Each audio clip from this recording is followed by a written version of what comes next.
السلام عليكم. تنتظرونا في رمضان من أبرز الأعمال العراقية والعربية.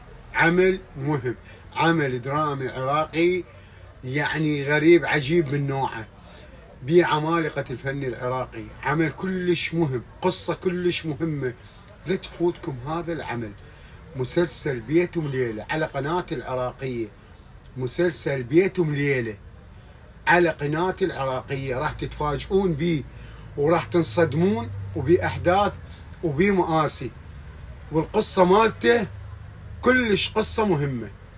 فمسلسل بيت وليلة يعني ما أتصور واحد بالوطن العربي ما راح يتابعه، وراح تتذكرون كلامي وتحفظون فيديو. مسلسل بيت وليلة من أهم الأعمال اللي راح تنزل بالوطن العربي.